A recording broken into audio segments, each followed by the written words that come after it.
بسم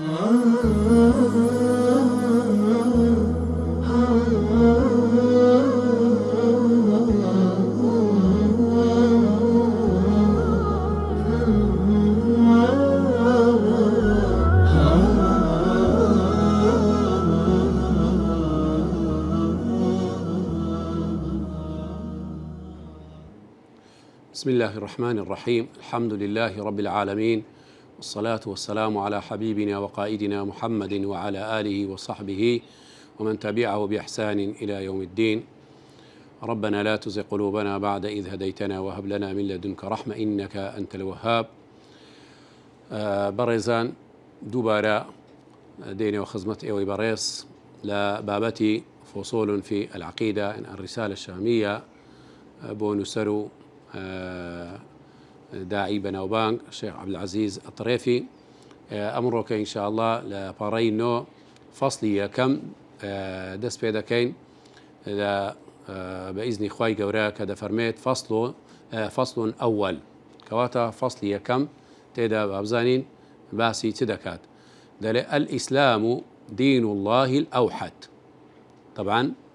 يا كم بابت كبابتي باسي دكات الشيخ عبد العزيز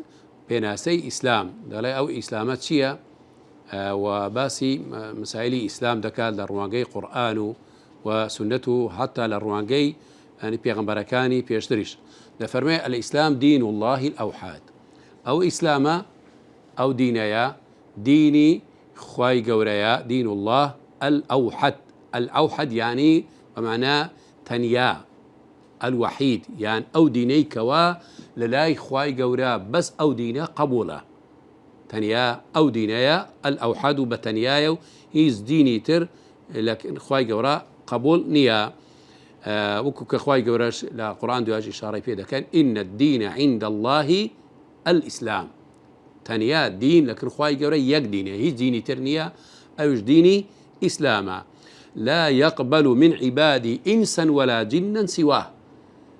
لكن خواي قورا أو دينا أو حديك إسلام تنيا أو دينا قبولا هيتي تير لا بندكاني خوي نا لا إنس لا إنسان ولا جنيش جنوكش هيت ديني تريان لي قبولناك غيري أو إسلام نبي سواه. قال تعالى ومن يبتغي غير الإسلام دينا فلن يقبل منه. هل يكك هل بجريد يعني هل قريد دين شيتر غير إسلام غير الإسلام ومن يبتغي غير الإسلام دينا غير إسلام دين كواتا ليرة برزان ليرة آماجي كبوتين دين وكو لا إخواي قوري تنيا يك دين هيا الإسلام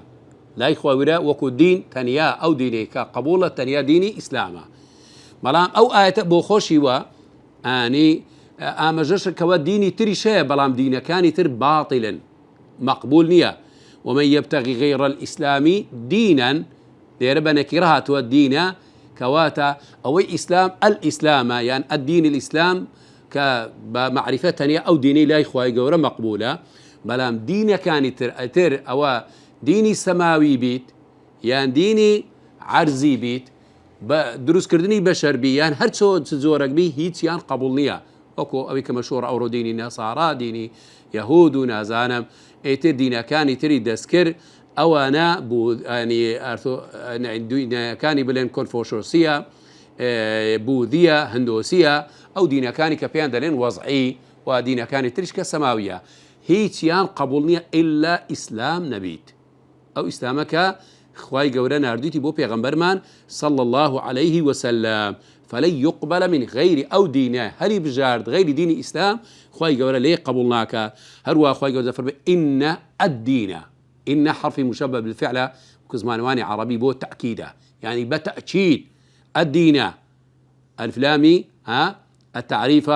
كواتا إلا أو دين مقبولة إن الدين تنيا يك دين خواي قورا عند الله الإسلام تنيا أو دينك إسلام غير إسلام هيز دين شتر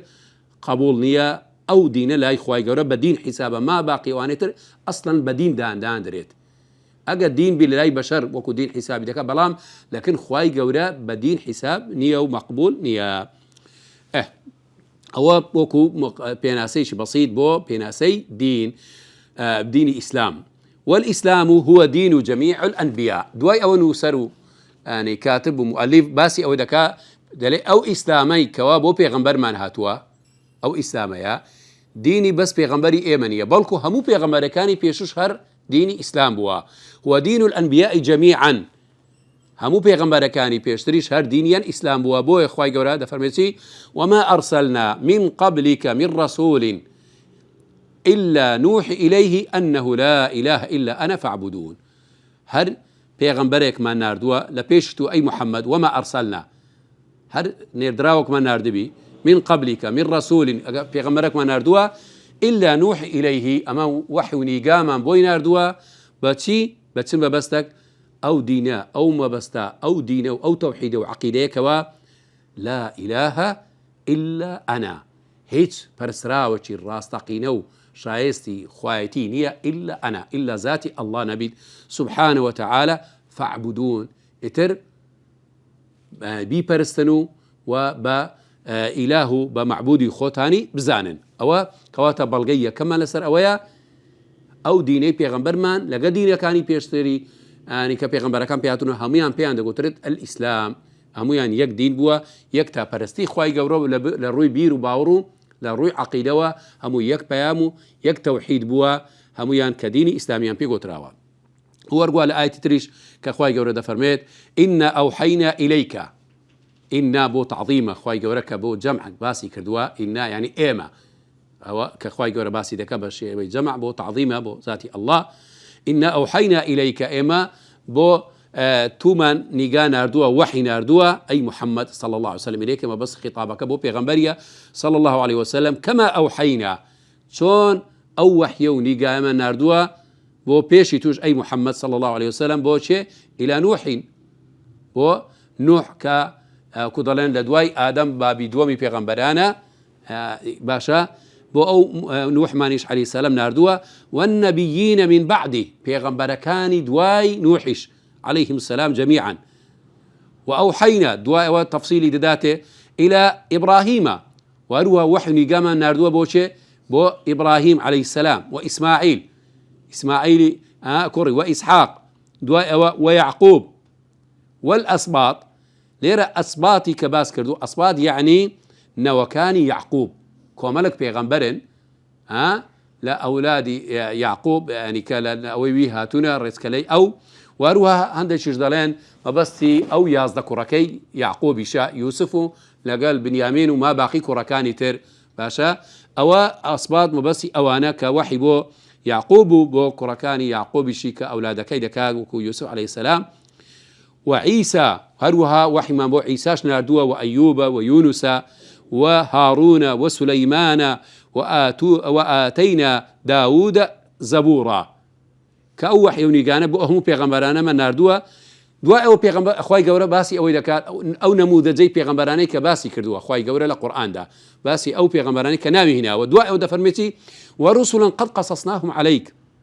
أو باشك لبيغمبر كان قصة وشيروك وجيان ما بود باس كردوا بتفصيل باشا من قبل ورسلا لم نقصصهم عليك بالكم مجموعيك بيغمبراني شهن أصلا هرباس ما نكردوا تيروكو بابتكانش من بود باز نكردوا وكلم الله موسى تكليما وخواي قورا براس وخوق سيلقل موساش كردوا كفيد كليم الله أو باسي بيغمبر كان باشا رسلا مبشرين أو بيغمبرانا هميان مجددرن ومنذرين وهروا وشيا دروا ياخذ آقاداري كرن بو خلقوا أمتكان لألا بوتي إنذاريا دكان لألا يكون للناس على الله حجة بو أوي كأقداري عندك أنا وبشارتي عن بيدنا وأقداري عندك أنا باشا بتي بو أوي هيج بو أو خلقانا لألا يكون للناس على الله حجة هيج خلقانك بلغيتيان يعني وقدرن عذرتيان لسر خواي قور النبي لدواي ناردني أو بيغمبرانا يعني أو بيغمبرانا وكو إقامي حجة هاتونا بيامي خواي قورو ذاتي الله وتوحيد ألوهية ناسيني خواي قوران بخلقو معبودة كان ناسي بوي عذريان نميد أو خلقانا کەوا خوای ڕاستەقینەیە نەڵێ وەڵا ئەمە نەمازانیە یان هیچمان پێ نەگەیشت و کە خوای ڕاستەقینە چێیە نە ئەوە بتە ئیقامەی حوجە ئەو بە واسطەی ئەو پێغەمبەرانەی کە هەندێکیان خوای گەورە باسی کردووە بۆ پێغەمبەرمان صلی الله عليه وسلم و بەشێکی کە باسی نەکردووە وكان الله عزيزا حكيما وخواي گەوراش زۆر عزیزە و بەهێزە و بەتوانایە و دانا و شتەکانی لەجێیە کەواتە ئەوە وەکو بڵێن ئەو بەڵگەیە بۆ گشت پێغەمبەرەکان لەسەر چییە؟ خوای گەورە کە تاک و تەنیایە خوای ڕاستەقینەیە ئەو پێغەمبەرانی کە خوای گەورە باسی کردووە ئەوانە باسیشی نەکردووە کەواتە دینەکە هەموو بۆ یەکشتە یەکتاپەرستی خوای گەورە ئەوە دینی تەوحیدە و دینی ئیسلامە وبعد أن ذكر الله لنبيه نوحا دليل كباسي خواي قورا نوحي دكا وإبراهيم وإسحاق ويعقوب وداود وسليمان وأيوب يوسف وموسى وهارون وزكريا ويحيى وعيسى إسماعيل يسع يونس لوطا باشا حمو أو بيغمبراني كباسي دكا لشوينيتر ناوي أو بيغمبران ديني دفرميتي أولئك الذين هدى الله أوانا خواي قورا رين ماي كردو هدايتي ديانا بوتي داون بۆ ڕێگای ڕاست و بۆ تەوحیدی ئەڵڵا بۆ ئەو ئیسلامی کەوە دینی کە خوای گەورە لای ئەو مەقبولە و یەکتاپەرستی خوای گەورە لە کۆتایی کە باسی ئەو هەموو پێغەمبەرانەی دەکات چ دەفەرمێت فەبیهوداه مقتەدێ ئەوانە ڕێنمایی کراون ڕێگای حەقیان پێ نیشاندراوە و ئیقتیدا و کودەڵێن چاویان لێ بکەن وەکو ئەو پێغەمبەرانەی پێشتر کە وەکووان چۆن تەوحیدی خوای گەورە کردووە یەکتاپەرستی خوای گەورەیان کردووە یان ئەن اعبدوا الله واجتنبوا الطاغوت وەکو خوای گەورە لە شوێنی تر باسی دەکات هەموو ئەمەکە مەلووم پێغەمبەرەکان کە خوای گەورە تاک و تەنیایە و دوورکەون لە تەواغیت ما عبد من غیر الله غیری خوای گەورە کە دەپەرسترێت ئەوجا لە ئینسە و لە جینە و لە مادەیە و لە غیری مادە و لە هەچی بابەتەکە کە پێ دەگوترێت تاغوت ئەوە پەیامی هەموو پێغەمبەرەکان بووە و خوای گەورە دەفەرمێت ئەوان بکەنە پێشەنگ و پێشەوای خۆتان و ئیقتیدایان پێ بکەن کە تەوحیدی خوای گەورە ئەوە دینی ڕاستەقینە و دینی ئیسلامە يتفق الأنبياء في الأصول يتفق دين الأنبياء في الأصول ويفترق في بعض الفروع باسي أو إذا كدوا أو نسر مؤلف من شيخ عبد العزيز الطرافي دليل پێغەمبەرەکان لا أصول لا أصل دين كعقيدة بيرو باوريان هم يكشت بوا هم متفق يك خلاف نبوة لمسائل بيرو باور لنوان أو هم پێغەمبەرانە وكو هندك لآثار هاتوا دلين 124,000 پێغەمبەر بوا كزوريان باس نكره أصلا بو پێغەمبەری صلى الله عليه وسلم هميان متفق لأصول ويفترق في بعض الفروع لا كلها بلام لمسائل فقه لمسائل تشريع باشا لا حلال وحرام وبابتانا هندشيان لو فروعان جياوازيان لأحكام تكليفي دبيت تتغير الفروع باشا لا كلها تتغير الفروع ولا تتغير الأصول فرع كان تشريع كان مسائل فقهية كان أو هندشيان جياوازيان لقيك دبيت بيغمبر كان لقل يكتر وبلام لأصول هميان يكشد بنا وكو كانوا مرش لسر أو دينيتوا فقد بعث الله لبني إسرائيل موسى وعيسى قومك كبني إسرائيل أو بيغمبرا ومجموعي بيغمبري ترشي كزور لو الناردبو فتابتي كأوي زقن زور القرآن بالتفصيل باسي كرديا موسى وعيسى لو بني إسرائيل كهاتوا تشريع يعني وكو يكنبوا دينك يك دين بوا يكتا برسي خواي قورا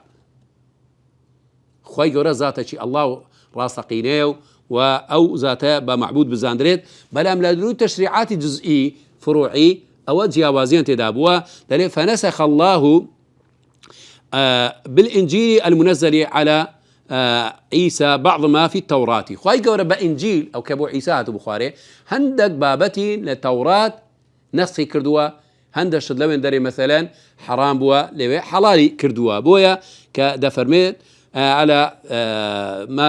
ما في التوراة المنزل على موسى قال عيسى لقومه كاتك عيسى خوي قوردا فرميل زماني عيسى بريت قومك خوي ومصدقا لما بين يدي من التوراة مصدق قال بشتو راستي أويدا كما وكوا أو توراتي لبيش من هاتوا ما بسي أو توراتي بموسى أو عيسى بقومك خوي دليل ولأحل لكم بعض الذي حرم عليكم أو شتاني بعضك اشتكلا موسى حرام كراو لقوم موسى خوي قربوا إيمي حلال كردوا لمسائل جزئياتي فرعية بيدلين كواتا شريعتي عيسى جياواز بولا شريعتي موسى عليهم السلام لو فرعيات أو أنا جياوازيا هبوا كواتا يعني ذكر له فروع أو جياوازيها بيلام لأصول يكشتبوا تفرميت وجئتكم بآية من ربكم بلام آيتكم بلغو نشان لسر يكتا برسي خواي قورو عظمتي الله تندين معجزاتي بيبو عيسى لسر زندي كرنوو لسر يعني كودرين لالو اواني كورو اواني كخواي قور كوملك اعجاز وشتاني لسر دستدني او آياتني بو هناوا لفرمدواي فاتقوا الله واطيعون كواتا جيرايلي من ببن شو كوتي من ببنو وتقواي خواي قورو كان يكتا برسي خواي قورا بكان وموسى وعيسى نبيان بعثا في أمة واحدة فاختلف بعض فروعهما فكيف بغيرهما كيقوم بنا كبني إسرائيل يك أمة بنا أوجا تشريعي أو بيغمبري لبو أو نفسي قومي لقل بيغمبري كيف يشوي جاواز بو أدي تجا أو بيغمبر من محمد صلى الله عليه وسلم بوها تنصالة دوروا بوها مو أمة بشرية هاتوا تشريعاتي أمي إسلامي أو روكش لقل أواني بيشتر هندق لفروع كاني جياوازي تيدا هيا بلام لأصل دينك يكشتا ثم لم تبقى شرعة إلا وقد دخلها التحريف ليرا مؤلف باسي أمجدك شرعة كاني بيشتر دين كاني بيشتر داود إبراهيم عليهم السلام وموسى وعيسى وهم شرعة كاني بيشتر إلا دسكاري تيدا كراو التحريف يعني دسكاري قال تعالى وإن منهم لفريقا يلوون ألسنتهم بالكتاب لتحسبوه من الكتاب دليه هندق لو فريقانا لو تشينو قوم كاني بيشتر دين زماني خويان لارو ديقورنو بشيوازق واباسي ده كان بوي كأنما بلين والله أو كتابي خواي قبل أو إنجيل أو توراة يعني بشيوازق دخنوا يعني كأنما بلين أو توراة وإنجيل وكو أوروك كتار هزار زياتر لا كتابي مقدسة يا عهدي قديم وجديد زياتر لتار هزار يعني نسخ نوع هيا هيز نسخيق لقل أويتر بيق ناتشيت وهميش على أساس دلنسي وكتاب مقدسة لإنجيل لوقا ومرقس ويوحنا متى بولس وأنا كتيدايا هيتشيان لو تار هزار نسخة بيكتريج ناتين كواتا زمانكي خويان باشا بشيوازق أو دا كان دي خوين نوا أو كتاباني قديم بوي بلين كأنما أوش كتابي خواي قوري لتحسبوه من الكتاب خواي قوري دفر من رديان داداته وما هو من الكتاب لأن خير أو كتابي الله نية سبحانه وتعالى يعني شي خواي قوري دفر مي أو كتوبكاني قديم دسكاري كرا واللفظة شي صريحة كتوبكاني قديم هرهم ويان دسكاري كرا وبلام أقبل سياسة تفاصيل وبابته هرشتي زور سيد وسمرة دبيني كلو كتاباني بناوي كتابي بيغمبر كان أصلا اتهامي بيغمبر كان كراوة بمسائل الزنا وبشتي زوزر قورو سرهنر لا بيغمبر كان بيرسر وكو داود عليه السلام وسليمان وأوانا كاهموي تحريف وبني إسرائيل كان دسكاريا تيدا كردو وشتانين لسر بيغمبر كان نسيوا بلام خواي قورو دفرمي لتحسبوه من الكتاب وما هو من الكتاب ويقولون هو من عند الله دلين أولا خواي قورها تخور بلام هي زماني خويانا قوريتي هم بزماني خويان خواي قورو دفرميت أوان دلين وي خوايا وما هو من عند الله خواي قورو جوابي دداته ودفرمي خير أوا كلامي خواي قورنيا وكلامي رب العالمين كتابكاني بيشتر نينو دس تي وردراوا ويقولون على الله الكذب وهم يعلمون أوانا هل بستا بسر خواي قورا دكانوا وشت دروز دكان دلين أو تي خواي قورا بلام بخوان تشاك دزانن كوا دروس كراوي دستي خوانو كلامي رب العالمين نيا أو ياكو أمجيك بو أوي كتبكاني بيشتر هموي دستي تي وردراو دسكاري كراوا فحيل بين عامة الناس باشا وبين الوصول إلى الحق كواتا بوشي وازا أو خلقيا ترلي دور كرانوا لتشي لبين أو زوريني عامة الناس أو خلقيا لديوان أويك بقناح ديني حق راستقينا بواسطي أو كتابة دستي وردراو محرفانا بوتا بشتاق دور كويتنو الذين حق راستقينا كما أراد الله أو حقيقة خواي قورة ديوين لوي دور كتتنوا بو دسكاري دستي وردانا وسبيل التصحيح وريقاي راس كرنوي أو هم ريس كاني كخلق دستكاري ودستي وردان كراوا لا ريبازي بيغمبر كاني بيشترو أمتكاني ترتيا نبوة جديدة راس كرنوي أو ريرو بيغمبر كاني بيشتر كهمو دستكاري كتب كاني كراوا لزبور وتوراة وصحوف وإنجيل وأوانا ڕێگاچیە ڕێگای ڕاستکردنەوە پێغەمبەرێکی تر نوێ بێت فأعاد الله دينه الحق بنبوة محمد صلى الله عليه وسلم. خواهی گەورە ئەو دینەی جارەی دی زندی کردەوە نوێی کردەوە ئەو دینە حەق و ڕاستەقینەی پێغەمبەرەکان کە دەستکاری و دەستی وەردرابوو بە ناردنی پێغەمبەری صلى الله عليه وسلم ئەو دینە حەقەی دووبارە زندی کردەوە. فلا إسلام ولا دين حق إلا دينه كواتا هيز دينشي راستقينه إسلامشي تواونية إلا ديني أو محمدي نبي صلى الله عليه وسلم. ومن يبتغي غير الإسلام دينا فلن يقبل منه كواتا غيري أو إسلاما هل بجري قبولنية أو خواهي قورليتي والناقروه في الآخرة من الخاسرين أو إنساني غير إسلام هل بجري لا دوار روش لا زرر مندان دبيت وخسارته شي قورة دبيت وجعل رسالته للأمم كلها وبيامي بيغمبركاني بيشتر بريزان كأو بوا كاتب بوا لو سردمك بوا ياخذ لو تشينكو قوم شي دياري كراو بوا بلان بيامي بيغمبر ما صلى الله عليه وسلم بوكو زمان هتايا لسردمي خو هتا ردوار روش او ديني بيغمبر وكو زمان بو همو كاتكا او جياوازي لقل بيغمبركاني بيشتر وكو اوش شوينو قوميش بو همو نتوي ياخذ بو همو تشيني ثقلين انسو جينيشا بو همو او خلقو نتوو قومو خلقاني لسا او زوينا لانسو جين بو همو يانا عربا وعجما عربي وعجم بك تركو فرس الروم وغرب هر همو خواهي قورا بو هموي ناردوا او ديني پیغمبر مان محمد صلى الله عليه وسلم اگرچه دين كاني پیرتر تايبتي بو شوينو زمني تايبت بوا خواهي قورا فرميت وما أرسلناك إلا كافة للناس بشيرا ونذيرا إما توما ناردوا طبعا وبدلني وما أرسلناك إلا كافة دلني حصر قصر لزماني عربي حصر قصر وما أرسلناك توما ناردوا إلا بوتي إلا كافة للناس كناردو مانا إلا بوتي بو قشت خلشي كافة عرب وعجم بو همو قومك للأبيض والأسود وكو عندك الفاظي في حديث پیغمبر صلى الله عليه وسلم هاتوا بشيرا ونذيرا ومجددرو وترسينرو اقاداري كر غوا پیغمبر بو همو قومو بو همو كاتكو بو همو زمنك هاتوا وصحيح پیغمبريش كهاتوا لفرمودي پیغمبر صلى الله عليه وسلم في صحيح عن أبي هريرة رضي الله عنه كإمام مسلم رواتي كردوا وأبو هريرة رضا ورحمة خواهي قوري لبي دجريته في غنبري صلى الله عليه وسلم عن رسول الله أنه قال والذي نفس محمد بيده قسم بو الله يا ذاتي أو الله كا نفسي من بدستي نفس محمد طبعا أوا سندك لو بري قوريا كفي غنبر دي خواب ذاتي الله دلين نفسي من بدستي كخواهي قوريا لا يسمع بي أحد من هذه الأمة هيت كسك جاي لبيامي من بيت لو أمتي جاي لي نبي بيت يعني جاي لي ببيتو بجيم نكا لا يسمع بي أحد من هذه الأمة هل يكك جاي لي ببيت لأمتي من لو بيامي من أمتي بيغمبر يعني أمتي آخر زمان همو دقريتوا يهودي باشا يعني أمتي خوي حساب دكا دليت تصير لدين يهودي بيت باشا جولكا يا ولا نصراني يعني أوانك شون كوتي عيسى بنا نصراني كانوا فلا كان إلا يعني ولا يهودي ولا نصراني ثم يموت ولم يؤمن بالذي أرسلت به بمري لساء أو ديني نصراني يان يهودية يان بوذية يا خود هندوسي يا حر دينكو هر فيامك بلو فيامكاني بيشتر كنسخ بوا أجر إيماني بو ديني بيغمبر نيني صلى الله عليه وسلم ثم يموت لساء أو بمريد إيماني بوينيني إلا كان من أصحاب النار والعياذ بالله